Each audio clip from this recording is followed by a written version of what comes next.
Supercrack Estrella presenta los antiguos televisores de tubo máquinas del más allá. Muchos de mis seguidores me habréis escuchado hablar del CERN. Una máquina monumental en presupuesto y en tamaño, que tiene a toda la ciudad de Ginebra trabajando casi para ella. El verdadero interés que tienen en esta máquina es descubrir un portal hacia otros mundos paralelos o dimensiones porque saben que es la única manera real de escapar de la Tierra en caso catástrofe. Esta máquina, el CERN, es un acelerador de partículas. ¿Cómo funciona un acelerador de partículas?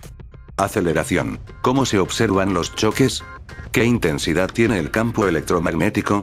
Aunque algunos de los conceptos necesarios para hablar del asunto, como la naturaleza de los campos eléctrico y magnético, tienen unos meses por delante antes de ser tratados en el tamiz, ocurrirá en la serie de las 4 fuerzas, cuando acabemos al menos cuántica sin fórmulas. Sí es posible entender la base del funcionamiento de un acelerador sin entrar en muchos detalles acerca de los campos, cómo se aceleran las partículas y otro a cómo se detectan las partículas producidas. Como su propio nombre indica, en su forma más básica, una máquina de este tipo no es más que un dispositivo que acelera partículas cargadas y luego las hace impactar contra un objetivo. Los hay de muy poca energía, como una televisión tradicional, y de muchísima energía, como el LHC que entrará en funcionamiento el año que viene, pero todos funcionan mediante el mismo concepto: la atracción y repulsión de cargas. El tipo más sencillo y primitivo de acelerador de partículas es el tubo de rayos catódicos o CRT, Cathode Ray Tube, que sigue estando en muchas televisiones y monitores antiguos, aunque vayan siendo reemplazados ya por otro tipo de monitores como los de cristal líquido. Un tubo de rayos catódicos funciona de una manera sorprendentemente sencilla. En primer lugar, se tiene un emisor de electrones. Como veremos, es posible acelerar otras partículas subatómicas, pero los electrones son muy fáciles de obtener y muy ligeros comparados con su carga, de modo que son las más comúnmente utilizadas. El emisor suele ser un metal que está conectado a la corriente eléctrica y se calienta mucho. Los electrones del metal, a una temperatura elevada, se agitan tanto que son capaces de escapar de él. Este efecto se denomina efecto termoiónico. Una vez se tienen estos electrones libres, se aceleran utilizando un par de electrodos dentro de un tubo en el que hay un vacío imperfecto, uno negativo, en el extremo del tubo en el que están los electrones, y otro positivo, en el extremo opuesto. Sin entrar en disquisiciones acerca del campo eléctrico, ya tendremos tiempo de hacerlo en la serie correspondiente. Los electrones son repelidos por el electrodo cercano a ellos y atraídos por el opuesto, de modo que empiezan a moverse hacia el electrodo positivo, más y más rápido. Por eso, querido suscriptor de Supercrack Estrella, si tienes una televisión tradicional, verás que tienen un gran fondo. No es posible tener una televisión de ese tipo que sea muy fina. La razón es que, con un acelerador de este tipo, cuanto mayor es el voltaje entre los electrodos y más separados están, más recorrido tienen los electrones para acelerar, más velocidad pueden adquirir los electrones. Como sabes, los electrones son dirigidos a uno u otro punto de la pantalla mediante imanes, y allí forman la imagen, pero eso es ya otra historia. ¿Cuánta energía tienen los electrones de los televisores? Pues la verdad, no mucha, aunque probablemente más de la que pensabas. Pueden acelerar hasta la cuarta parte de la velocidad de la luz, unos 75.000 km/s, mediante voltajes de unos 15.000-20.000 voltios. En física de partículas, lo que suele importar es la energía cinética que adquiere la partícula, que suele medirse en electronvoltios, F.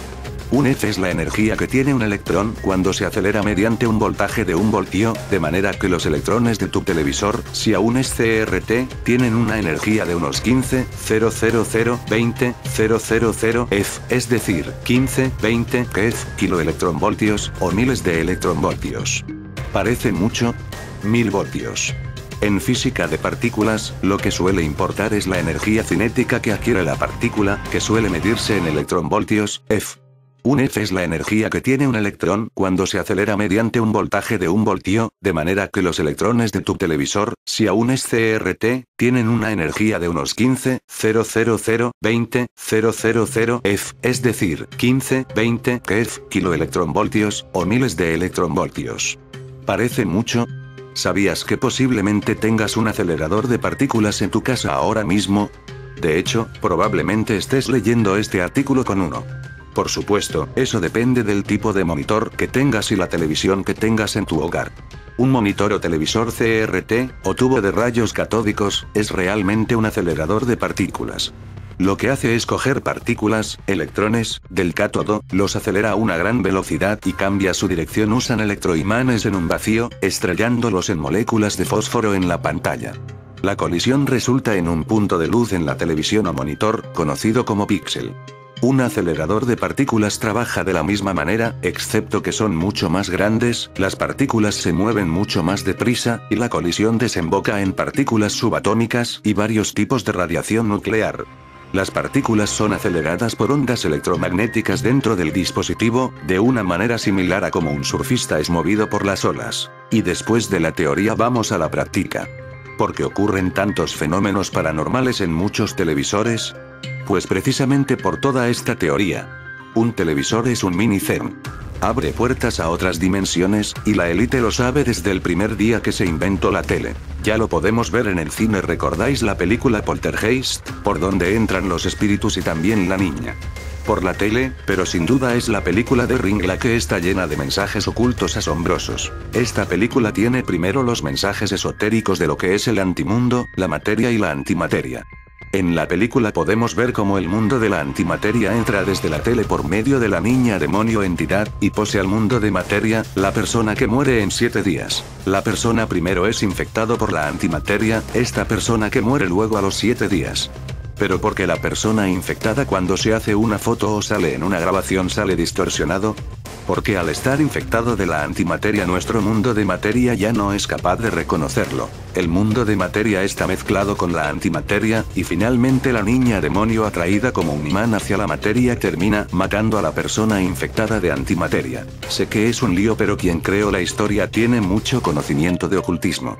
Podría seguir contando más cosas de la película, pero son demasiadas para este video. En la película Poltergeist sale por ejemplo una mano de la tele. Bueno, esto es real. Ocurrió de verdad. En 1968 una mujer de Minnesota dijo que una mano extendida salió de la pantalla de su televisor desenchufado e intentó agredirla.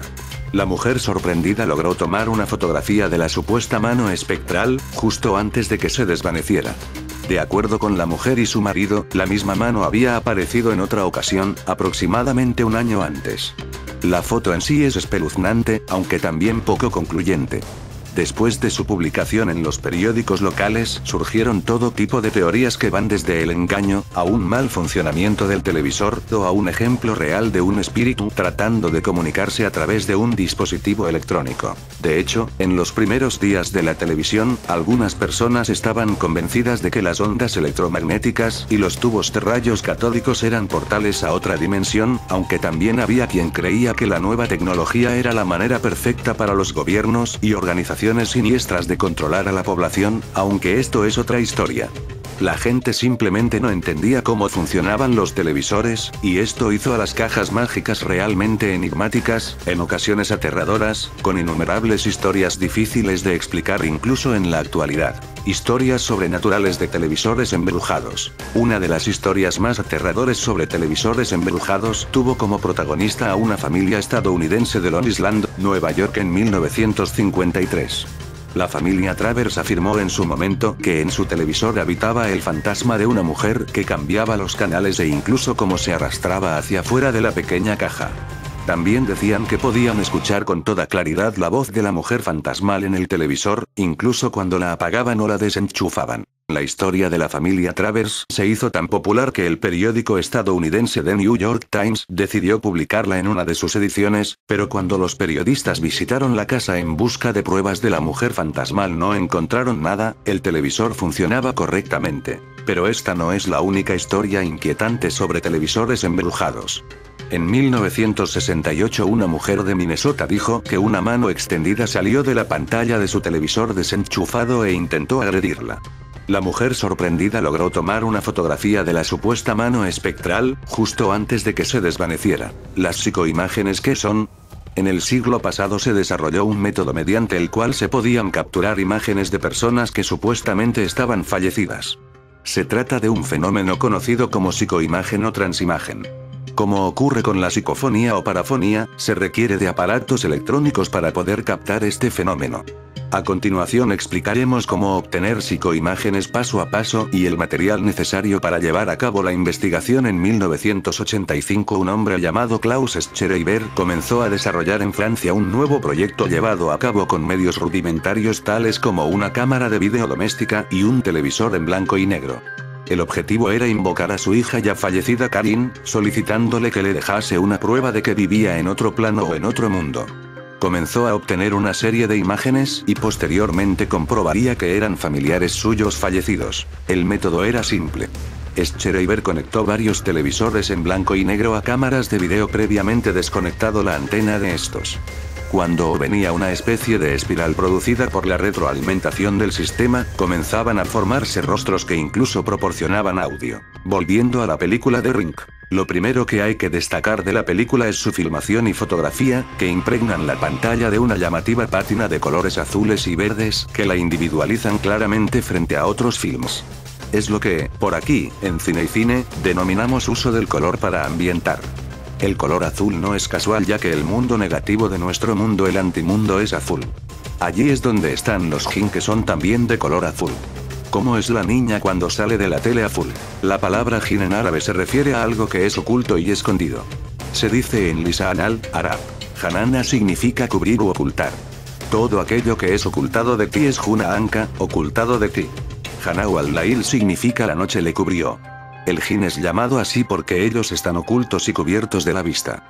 De ahí que el feto es llamado al-Janin porque este está oculto en el vientre de su madre. Los djinns nacieron hace miles de años, en la mente de los hombres que estaban solos como en un desierto. Son espejismos, mejor que el vacío. Su compañía vale más que la soledad. Son ingenuos, pero pueden revelar secretos que están ocultos a los humanos. Son bulliciosos, vivarachos, conmovedores. Los djinns no son espíritus. Sufren como las personas, pero poseen propiedades, conocimientos, y cualidades, que los hacen distintos. Solo tienen un defecto. Son una mezcla de poder y de impotencia.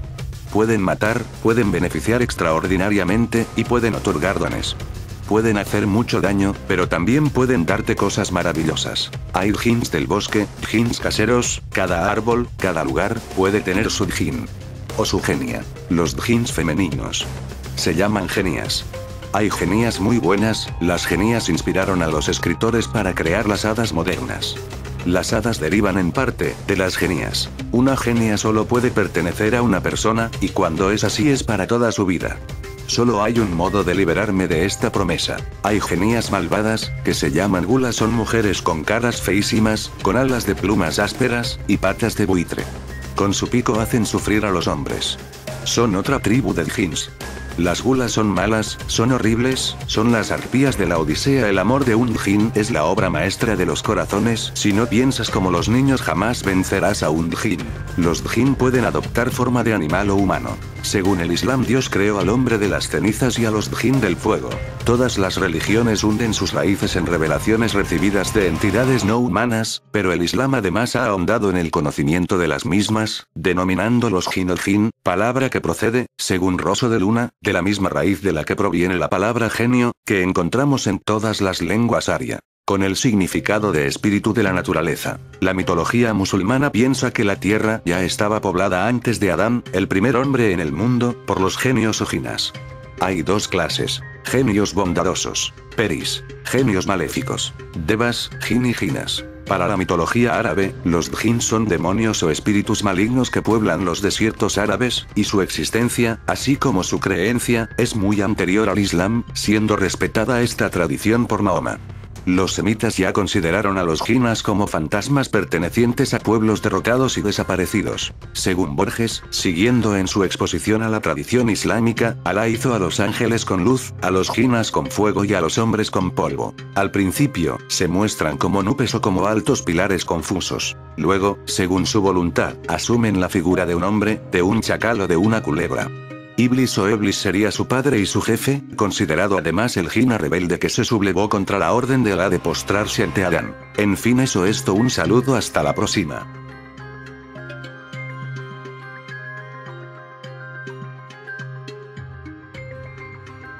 Supercrack Estrella presenta. ¿Donald Trump puede ver el futuro? O quizás el superordenador de Wave, el nuevo ordenador cuántico de la NASA, y Google le echó una mano. Disturbios en Suecia 2 días después de las declaraciones de Trump. Parece que los hechos han terminado dando parte de razón a Donald Trump, a pesar de las mofas y protestas de políticos, medios de comunicación y usuarios de las redes sociales de Suecia. ¿Veis lo que sucedió la noche pasada en Suecia? Suecia. ¿Quién podría creérselo? Decía Trump en un mitin el pasado sábado en Florida. Unas palabras que provocaron el estupor de los suecos que, en la noche del viernes, vivieron como acontecimiento más destacado el Melodifestivalen, un concurso por el que se elige la canción que representa al país en el Festival de Eurovisión y que atrae una gran audiencia televisiva. Last Night in Sweden, anoche en Suecia, se convirtió en tendencia y miles de suecos bromearon en las redes sociales sobre acontecimientos que habían podido alterar su tranquilo fin de semana.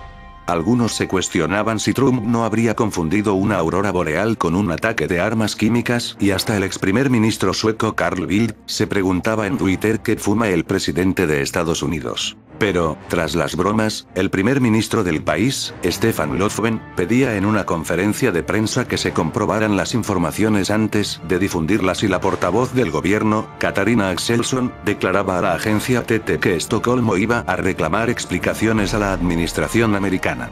Nuestra embajada en Washington está en contacto con el Departamento de Exteriores americano para conseguir que nos lo aclaren, dijo Axelsson. Lo cierto es que 2 días después de las declaraciones de Donald Trump ocurrieron disturbios en Suecia.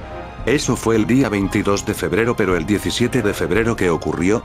5 días antes de las polémicas declaración de Donald Trump sobre Suecia, ocurría esto. Donald Trump se reúne con el primer ministro de Canadá Justin Trudeau, en la Casa Blanca. ¿Y por esto puede tener alguna relación con lo de Suecia? Porque Canadá tiene un superordenador que dicen podría ver el futuro, el llamado D-Wave, el nuevo ordenador cuántico de la NASA, y Google ya está en este país, Canadá. El D-Wave 2X es la nueva computadora cuántica que empleará Google junto con la NASA para investigar los límites de la disciplina que podría revolucionar toda nuestra tecnología para siempre. Cuando en 2013 Google abrió las puertas de su nuevo laboratorio de computación cuántica, seguramente no pensaban que las cosas fueran a ir tan rápido. Es decir, seguro que lo deseaban, pero desde luego no se lo esperarían. Recientemente anunciaban una nueva adquisición, el D-Wave 2X. Este nuevo modelo es capaz de doblar el número de qubits con el que opera, convirtiéndolo en el ordenador cuántico más potente que existe en el mercado. Su desarrollo ha sido posible solo con la ayuda de la NASA y la Asociación Universitaria de Investigación Espacial. Y es que el D-Wave 2X pretende cumplir con muchos objetivos científicos. Su finalidad: convertir la computación cuántica en una realidad asequible, viable y práctica. Eso sí, la inevitable pregunta que surge después es, ¿en cuánto tiempo? Las entrañas de la realidad. Imaginad una temperatura que se acerca al 0 Kelvin o absoluto. Lo más cerca de la falta total de energía que puede existir en el universo. Tanto, que es inalcanzable. Pues el D-Wave 2X, para funcionar necesita hacerlo a una temperatura de milikelvins. Es decir, unas 1000 veces por debajo de 1 grado Kelvin. Unas temperaturas tan frías que solo pueden alcanzar los aspectos más intrincados y retorcidos de la existencia. Esto es necesario para que puedan funcionar las aleaciones y superconductores que forman su hueso duro. Solo para funcionar necesita temperaturas de milésima de Kelvin, rozando el 0 absoluto. Estas temperaturas los materiales se comportan de una manera especial, tal y como lo hacen las entrañas mismas de la realidad. Así podemos usar estas propiedades en nuestro beneficio. Y es que, un ordenador cuántico como el D-Wave 2X funciona usando, como decíamos, qubits en vez de bits. Estos ladrillos básicos de información permiten realizar operaciones mucho más complejas que los ordenadores clásicos. Esto se debe a que estamos llegando a los límites atómicos que nos permiten construir transistores y puertas lógicas, la base de toda computación. Excepto si seguimos los inescrutables caminos de la física cuántica, allí donde nada de lo que vemos tiene sentido. Gracias a propiedades tan complejas e íntimas como el entrelazamiento cuántico o las características del spin atómico, los ordenadores cuánticos son capaces de hacer lo que nunca imaginaríamos que se pudiera hacer. El D-Wave 2X parece una enorme caja, como los primeros computadores. Pero mucho más estilizado, eso sí. Es el ordenador cuántico más potente que existe en el mercado y no sin razones. Es capaz, como decíamos, de alcanzar los 1000 qubits, el doble que su antecesor y precursor. Además, reduce notablemente el llamado ruido de qubits, que, grosso modo, se produce debido a la interferencia molecular que existe entre partículas.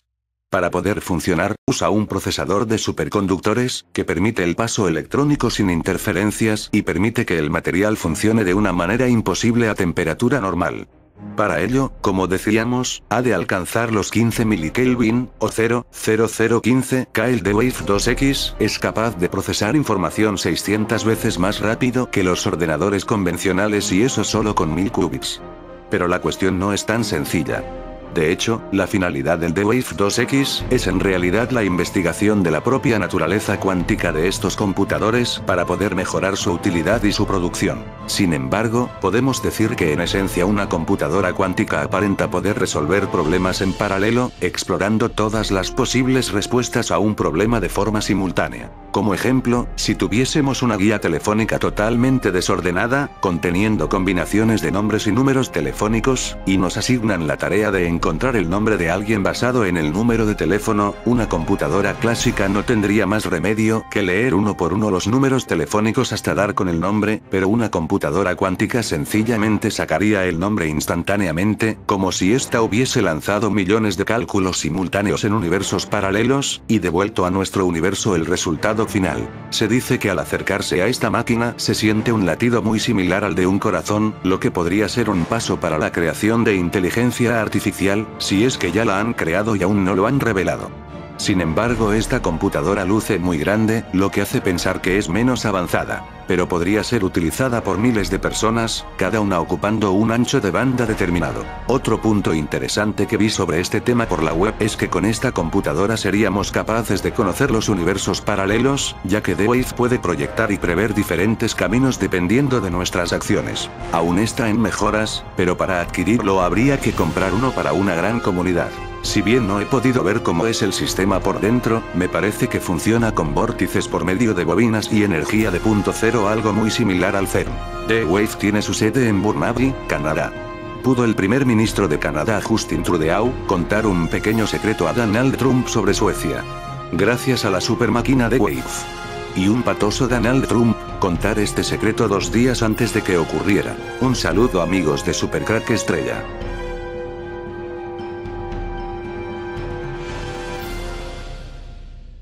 Supercrack Estrella presenta el origen del hombre.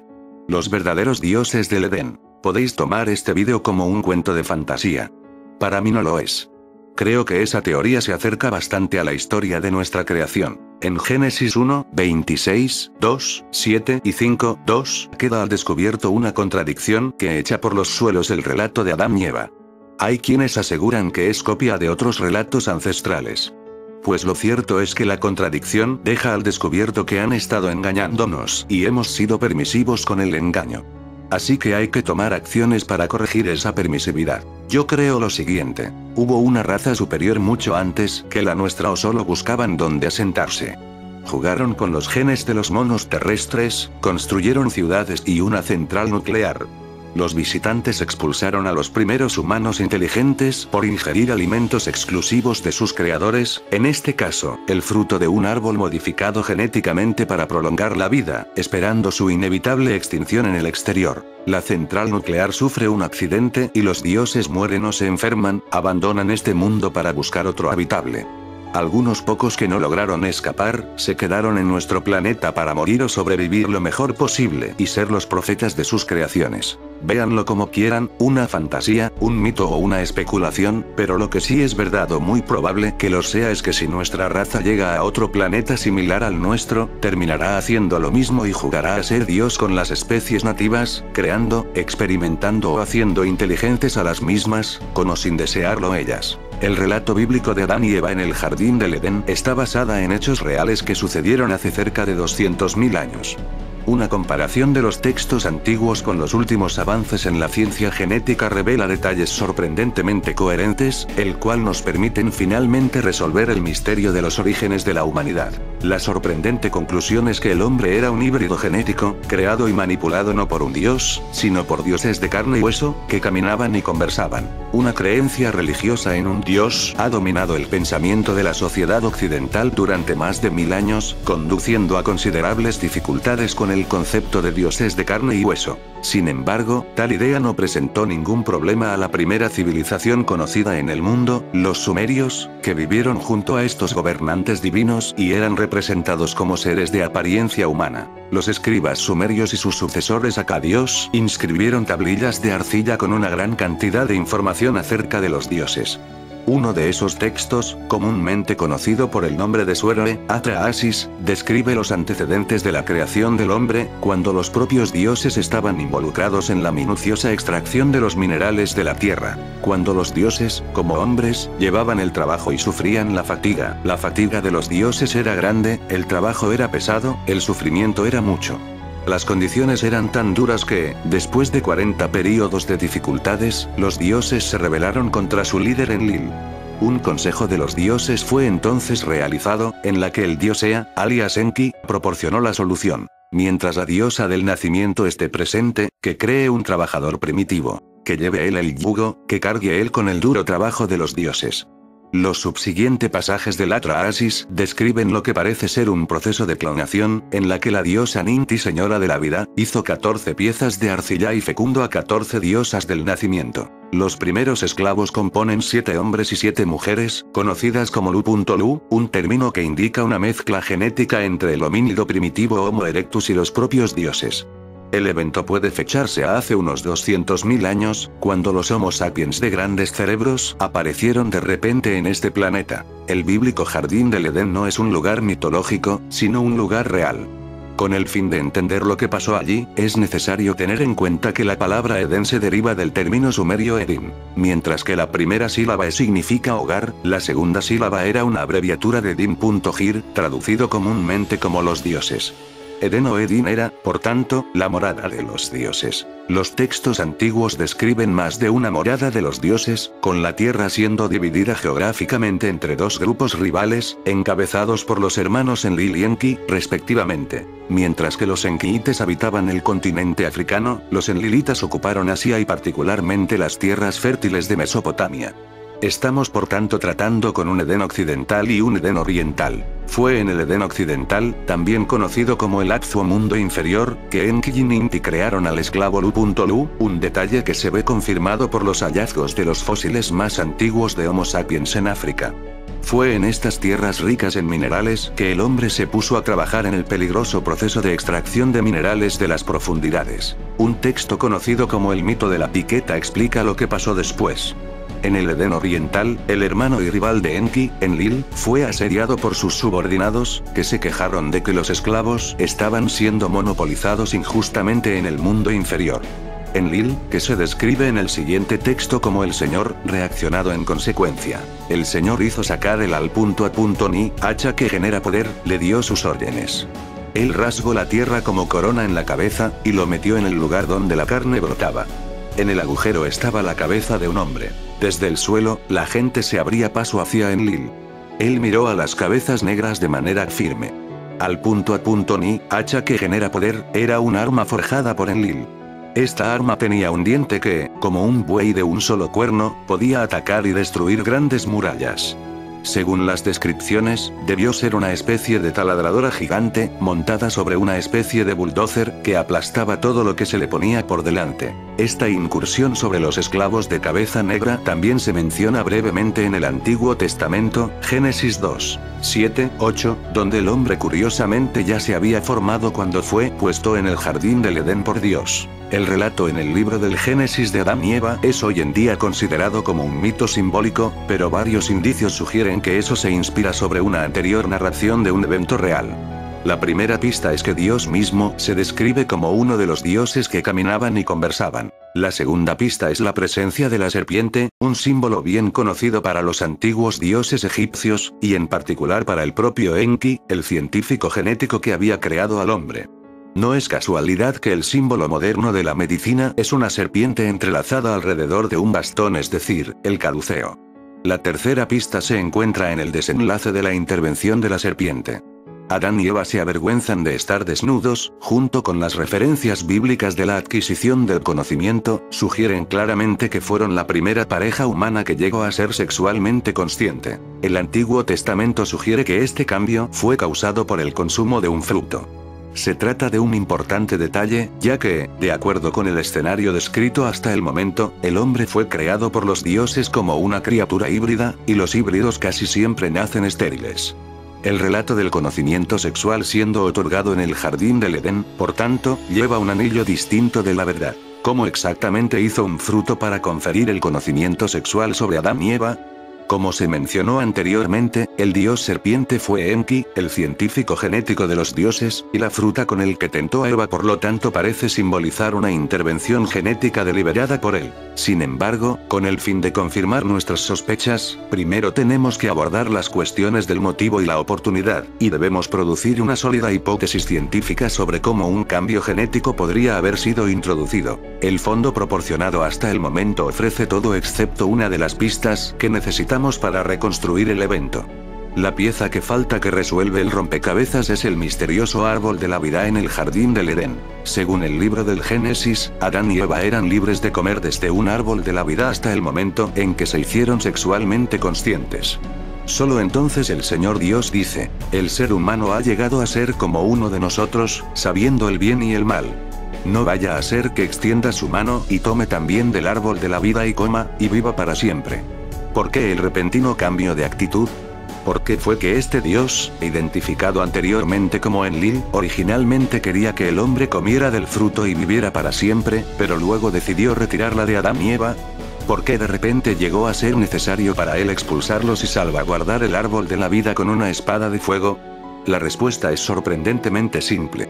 Originalmente, la humanidad fue diseñado como una mano de obra esclava que podía ser controlada fácilmente, y su esterilidad era un mecanismo de control esencial. Sin embargo, con la concesión de conocimiento sexual de Adán y Eva, el hombre adquirió los medios para la reproducción independiente.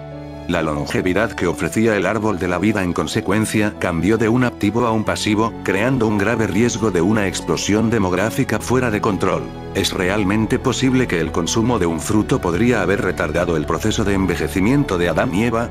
Los científicos genéticos han descubierto recientemente que el envejecimiento es causado por mutaciones genéticas, y que una de las principales causas de estos errores es el exceso de oxígeno en las células. Este oxígeno, conocido como radicales libres, causa daño a las células de la misma manera que causa que los autos se oxiden y la mantequilla se haga rancia. Los científicos están investigando la posibilidad de utilizar un cóctel de fármacos para formar una barrera protectora alrededor de las células, y así extender la duración de la vida humana.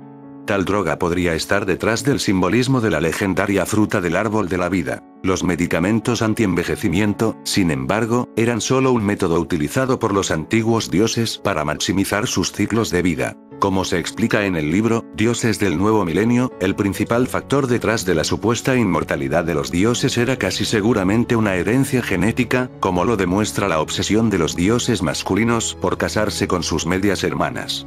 Tal longevidad genética de hecho se está buscando en los laboratorios de hoy en día. Los científicos de la Geron Corporation en Estados Unidos confían en que pueden prolongar la vida de las células humanas mediante la manipulación de los telómeros en el extremo de los cromosomas. Por otra parte, un genoma que fue mejorada artificialmente de esta manera tendría perfecto sentido para una especie que estaba tratando de superar las barreras del tiempo a los viajes interestelares. Según el Antiguo Testamento, Adán vivió 930 años, pero esta increíble duración de vida es insignificante en comparación con los reinados de miles de años registrados en las listas de reyes sumerios. Estos períodos una vez parecían increíbles, pero ahora son científicamente plausible, basado en la suposición de que el hombre fue de hecho creado a imagen de los dioses, hablando genéticamente. El promedio de vida de hoy de 3 veintenas de años y una decena es el resultado inevitable de las orgías reproductivas y mutaciones genéticas que siguieron a los acontecimientos en el Edén.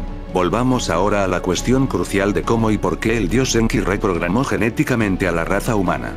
El motivo de Enki no nos presenta ningún problema, aparte de las abolladuras de nuestro orgulloso patrimonio humano, por ello pareciera que su don de conocimiento sexual era simplemente un truco rencoroso sobre su hermano Enlil. Tras la incursión en los campos de esclavos, mencionados anteriormente, podemos suponer con seguridad que Enki estaba más que un poco molesto con su hermano, y estaba a la espera de una oportunidad adecuada para la venganza. ¿Cómo fue que Enki, el dios serpiente, se presentó en el jardín del Edén? La respuesta plausible es que la incursión de Enlil en África capturó un número insuficiente de trabajadores varones. Sin la tecnología de clonación y las hembras que fueron creadas para actuar como madres sustitutas, Enlil era impotente para ampliar su fuerza de trabajo recién adquirida. Era, pues, inevitable que tendría que buscar la ayuda de Enki en la creación de un centro médico completamente independiente. ¿Qué pasó después? El escenario más probable es que Enki trajo dos luz femeninas al Edén Oriental y se ofreció a demostrar los necesarios procedimientos en la realización de las primeras operaciones de clonación. Supongamos que el embrión de un macho y una hembra fueron implantados en las dos hembras con Enlil felizmente ignorante de que estos embriones habían sido alterados genéticamente por Enki. El nacimiento de Adán y Eva por lo tanto habría parecido perfectamente normal, y que habría pasado felizmente sus días de infancia jugando en el jardín o más probablemente en un ala de seguridad de las instalaciones del hospital. Entonces, un día, los genes sexuales patearon, como lo hacen, y los dos hijos púberes de repente se dieron cuenta de que estaban desnudos. Cuando Enlil los vio esconderse con vergüenza, de inmediato se dio cuenta del truco genético que había sido jugado sobre él, y el resto es historia. La serpiente fue maldita y los intachables Adán y Eva fueron expulsados. En conclusión, la ciencia genética moderna ha revolucionado nuestra comprensión del libro del Génesis y otros textos antiguos. La supuesta intervención de los llamados dioses es ahora compatible con un escenario científicamente plausible, que consiste en dos diferentes Edenes y dos creaciones genéticas separadas. No es de extrañar que los editores de la Biblia estuvieron extremadamente confundidos, y su confusión ha entregado a los darwinistas una victoria fácil en el debate sobre los orígenes de la humanidad. Pero, mientras que estos científicos cazan en vano a los eslabones perdidos de la humanidad, los científicos intervencionistas están involucrados en una búsqueda diferente que ha demolido implicaciones para el nuevo milenio, una búsqueda de los dioses perdidos de la humanidad. Espero que os haya gustado este vídeo y os ha hecho pensar, que es de lo que se trata. Dale al me gusta y suscríbete a mi canal. Supercrack Estrella presenta, película Playback. Hoy hablaré de una película de terror, de esas que sin ser una maravilla de película esconde un pequeño secreto esotérico y ocultista, que además tiene un punto de conexión con una historia de asesinato, que esconde un gran misterio. El misterioso asesinato de la familia Jamison. Pero vayamos por partes. Que tiene esta película con este gran misterio del misterioso asesinato de la familia Jamison? Pues tiene en común una especie de ritual satánico, que aparece en la película y en una grabación que encontraron a la familia Jamison. Este ritual consiste en caminar de arriba y abajo, también en círculos en un estado de posesión o trance. La película muestra muy de pasada este ritual real, que también realizó la familia Jamison antes de desaparecer, algo que curiosamente también cuenta la película Playback. Por lo visto las personas que realizan este ritual de caminar en círculos desaparecen. En Playback, thriller de terror dirigido por Michael A. Nichols, los estudiantes de un instituto indagan en el infame pasado de su pueblo, destapando un mal que ataca a sus compañeros de clase. Christian Slater interpreta a un siniestro policía del lugar. Película de terror bastante típica en cuanto a su planteamiento. Playback nos habla sobre un grupo de jóvenes inconscientes que investigan unos asesinatos cometidos en una casa de su localidad 15 años atrás, en el marco de una película del mismo género que realizan para una asignatura del instituto. Este grupo de libertinos jóvenes, amantes de la fiesta y fanáticos del género de terror, descubren una aterradora verdad sobre el caso que todo el pueblo intenta olvidar: la omisión en todo registro de lo sucedido con el bebé de la familia asesinada en el terrible crimen, que parece estar relacionado de algún modo con la grabación en vídeo, de aquí el título de la película, Playback. Parece ser que un ancestro del bebé, Louis Le Prince, un inventor francés anterior a Thomas Edison y los hermanos Lumière, considerado por muchos historiadores de cine como el verdadero padre de las imágenes en movimiento, y que desapareció misteriosamente en 1890. Según el filme, entrando ya en la ficción, este descubrió la forma de capturar el alma de las personas grabándolas en imágenes. A partir de aquí, la película monta una trama de desarrollo predecible pero bien realizada, en la que como siempre el protagonista principal se va quedando cada vez más solo, con giros argumentales, clímax y final abierto, como no podía ser de otra manera. En esa película del año 1890 está el ritual satánico, y curiosamente está filmado en el año 1890, un año que yo Supercrack Estrella cuento tanto en mis vídeos. El año donde Van Gogh posiblemente fue asesinado por dibujar su noche estrellada del año 1889, que era en realidad un portal dimensional abierto por Nikola Tesla. Un lío ya sé, pero demuestra que el director tiene grandes conocimientos de la historia secreta. En el año 2009, un misterioso asesinato se produce en unas remotas montañas del estado de Oklahoma. La familia Jamison, compuesta por Bobby y Sherilyn Jamison así como su hija Madison de 6 años, aparecen muertos en un perdido bosque. A 5 kilómetros se encontraba su furgoneta en la que había $32.000, los teléfonos móviles, las llaves puestas y el perro que casi muere de inanición. En ocasiones a los Jamison se le veía como si estuviesen en estado de trance, tal como muestra esta instantánea de la filmación de una cámara de seguridad local. Esto es curiosamente lo que muestra también la película, esta especie de ritual.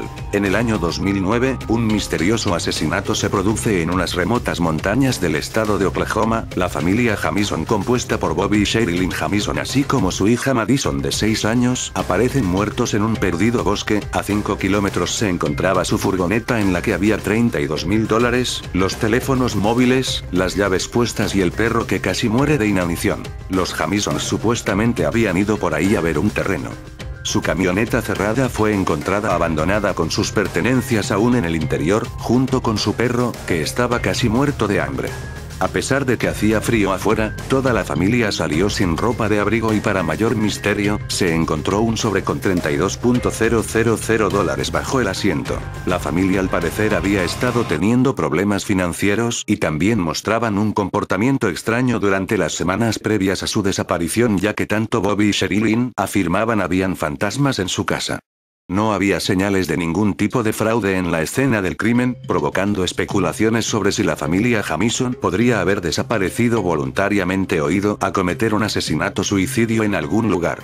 Sin embargo, no hay pruebas sólidas para apoyar cualquiera de estas teorías, haciendo de esta una de las desapariciones más desconcertantes y frustrantes. Pero el personaje del que habla la película es real. Louis Aimé Augustin Le Prince, 28 de agosto de 1842, desaparecido el 16 de septiembre de 1890, es considerado por muchos historiadores como el verdadero inventor del cine, realizando sus primeras imágenes en movimiento en octubre del año 1888, en la obra titulada La escena del jardín de Rounday, en inglés. Rounday Garden Scene, de apenas 2 segundos de duración, con la ayuda de una lente única y una película de papel 2, 3, 4 con la escena del jardín de Rounday, y poco después con el puente de Leeds, en inglés. Traffic Crossing Leeds Bridge. Le Prince se adelantó varios años a otros nombres ilustres como Thomas Edison, que realizó su primera película en 1891, o los hermanos Lumière, que hicieron lo propio en 1892.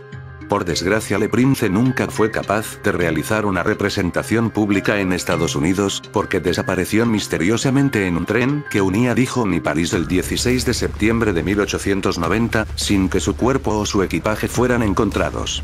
Después de más de un siglo, se encontró en un archivo policial una fotografía de un hombre ahogado que pudo ser Le Prince. Un viernes de septiembre del año 1890 Le Prince se subió en un tren, prometiendo a sus amigos que regresaría el lunes siguiente para viajar a Inglaterra, y tiempo después a Estados Unidos, con la intención de presentar su nueva cámara. Sin embargo, Le Prince no volvió en la fecha prevista, y nunca más fue visto por sus amigos o familiares. Supuestamente fue visto el 16 de septiembre a bordo de un tren en la ciudad francesa de Dijon, de vuelta a París. La policía francesa, Scotland Yard y la familia de Le Prince realizaron exhaustivas búsquedas, pero nunca llegaron a encontrar su cuerpo o su equipaje, quedando el misterioso caso sin solución. Sin embargo, según Irene Dembowski, hay 5 teorías sobre lo sucedido. Primera teoría. Persona desaparecida, 1890. Ni el equipaje ni el posible cadáver de Le Prince se encontraron en el expreso Dijon-París o a lo largo del recorrido. Nadie más que su hermano lo vieron el 16 de septiembre de 1890 en la estación de Dijon, y tampoco en el viaje del tren después de que él embarcara. Durante ese trayecto ningún pasajero notó un comportamiento extraño o fue testigo de alguna agresión en los vagones. La conclusión que aparece en el informe de la policía francesa es desaparecido. Segunda teoría. El suicidio perfecto, 1890. De acuerdo con el informe de la policía francesa, Louis Le Prince pretendía suicidarse, ya que al parecer se encontraba próximo a la bancarrota. Tercera teoría. Asesinato motivado por la guerra de patentes, 1900. En este caso, el primer acusado puesto en la mira de la policía francesa sería Thomas Edison. Edison habría encargado el asesinato para poder optar así a adjuntarse una patente más.